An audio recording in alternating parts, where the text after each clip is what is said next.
where we used to raise a glass or two. Remember how we laughed away the hours, dreaming of the great things we would do. Those were the days, my friend, we thought they'd never end. We'd sing and dance forever and a day.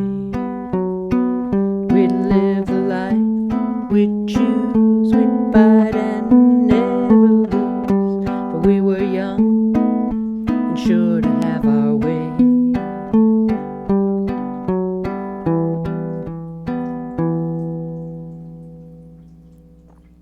Welcome to the Fret Frontier. This is a viewer's choice episode. The song that we will be learning today is Those Were the Days, and I just played what the arrangement of it will sound like for you. So if you're interested in learning to play that, stick around.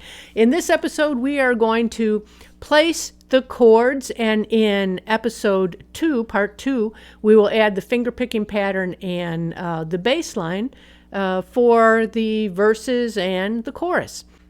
So Those Were the Days is a song credited to Gene Raskin, whose wife put new English lyrics to the Russian romance song called By the Long Road.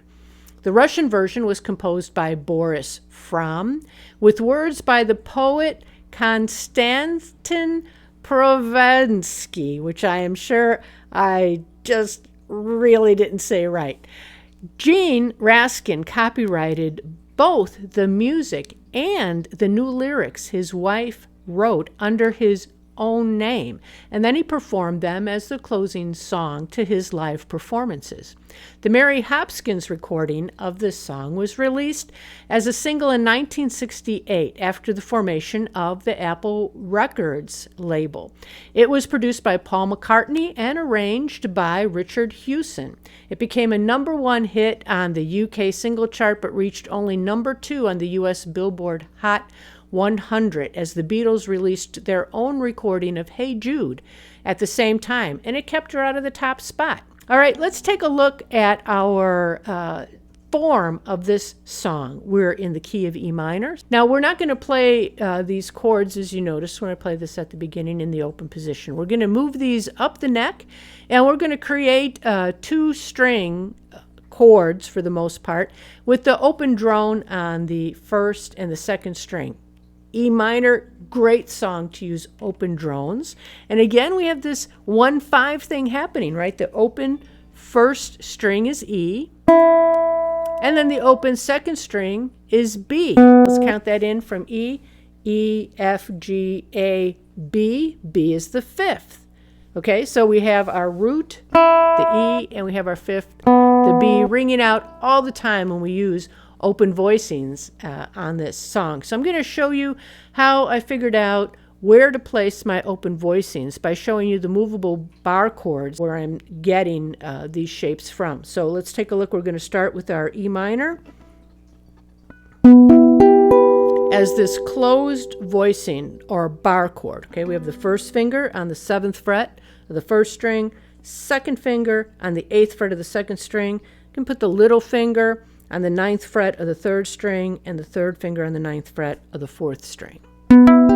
That would be the chord. You can stretch yourself a little bit if you haven't played closed form bar chords before, and try this out, or else just listen to it. The part that you want to master is the part on strings 4 and 3. So that's just going to be the 9th fret on the 4th string, 9th fret on the 3rd string, and that's going to be our open shape E minor. Okay, then we're going to move over to a E7. That's the next chord shape that we need to have for this song. And we're going to use this closed 7th shape here. Little finger on the 7th fret of the 1st string, 1st finger on the 5th fret, 2nd string, 3rd finger on the 7th fret, 3rd string, 2nd finger on the 6th fret, 4th string. Sounds like this. Okay, and the root for that, or the way that you would name it, is on this 2nd string. So this is a movable shape, as all these closed forms are. So if I play it here with my 1st finger anchored to that 5th fret. It's an E. I can just move it up. So here's E, here's F on that 2nd string, and then F sharp on that 2nd string is on the 7th fret. So I've already got my shape for F7. Let's go back to the E. When I release, open up my 1st and my 2nd string, all I have to do is hold the 6th fret on the 4th string and the 7th fret on the 3rd string. That'll be my E7. For the A minor, we're going to take this bar shape where the 1st finger goes across the first 3 strings on the 5th fret. 3rd finger is on the 7th fret of the 4th string. And our root, or the way we place this, that's an A, right? E, F, G, A. So if I wanted a B minor, I just move it up to B. A, B. So I have a lot of chords when I know my bar chords, right? Let's go back to that A minor. We're going to open up that 1st and 2nd string. So we only need the 1st finger on the 5th fret of the 3rd string and 3rd finger on the 7th fret of the 4th string. That's beautiful. That's going to be our A minor.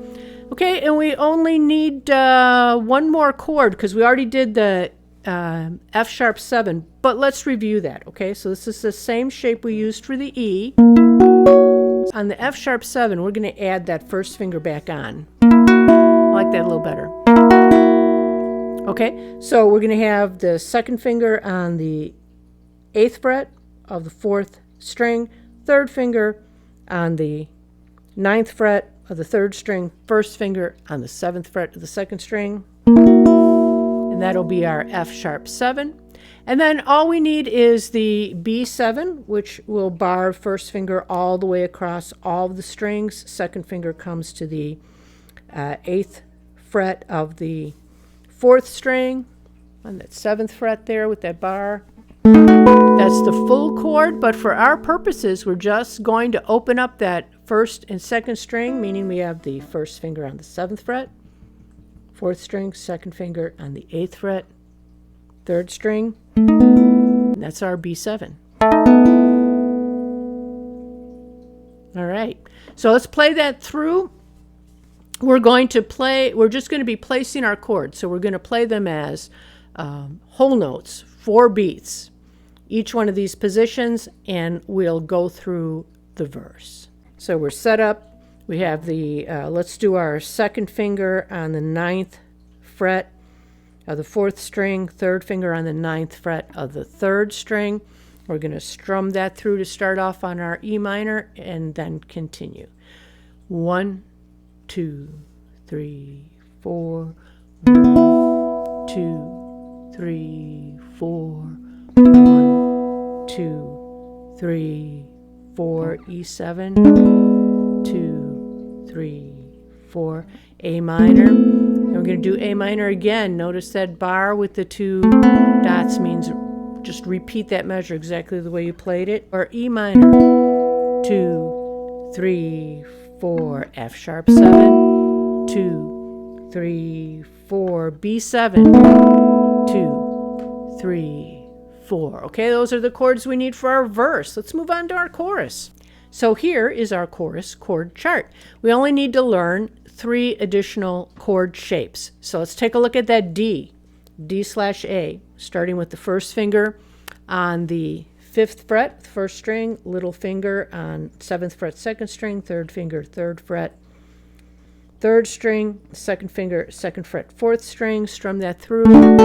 That's a D major, and the way we place it is the D, or the root, is under that 3rd finger. It's on that 3rd string. So it's a D when it's here, right? That's the D. If I move it down here, it's a C.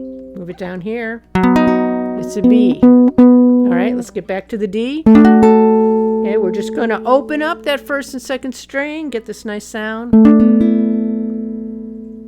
That's the D we're going to use, okay?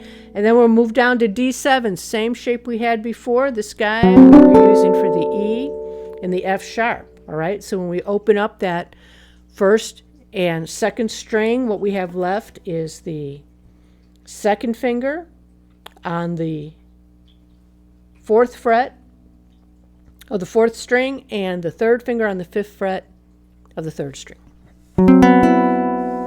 Okay, the last chord we need is the G major. With that, we're going to bar our first finger across the first two strings, second finger on the fourth fret of the third string, and third finger on the fifth fret of the fourth string. Okay, that's G. Our root is on that first string, so it's G when it's here. It's A when it's here, because that's where A is, fifth fret. If we want to play an F, this might already look familiar. We're on that first fret, okay? So let's come on back to the third fret. That's our G. We're now, for our purposes, we're opening up that first and second string, so we just have our second and third fingers left here. Fourth fret, fifth fret, okay? And that'll be our G chord. Okay, let's go through now and do our chorus, because we have our chords from before. There's nothing new. We have the E minor, A minor, B7. We just added the D, D7, and G. When we start off the chorus, we're actually starting off on that B7 chord, because that's where we start that lyric. Those were the days, my friend. Okay, then we go into that E minor, okay? So we start off on the B7. And we're going to play all the way through the chorus, count to 4. 1, 2, 3, 4. 1, 2, 3, 4. E minor, 2, 3, 4. A minor, 2, 3, 4. D for 2 beats. A7 for 2 beats. G for 4 beats. 2, 3, 4. A minor, 2, 3, 4, back to E minor, 2, 3, 4, B7, 2, 3, 4, E minor, 2, 3, 4. Okay? Get those chord shapes down and placed so you're comfortable moving around to those for the verse and the chorus. In the next episode, we'll add a finger picking pattern to the verse. And we'll add a walking bass line to the chorus. Okay, so we want to be solid as to where we need to go, where we need to be, where our chords actually are, and then the only complication we'll be adding is the finger picking and the bass line movement. So I hope to see you in that episode, and thanks so much for joining me.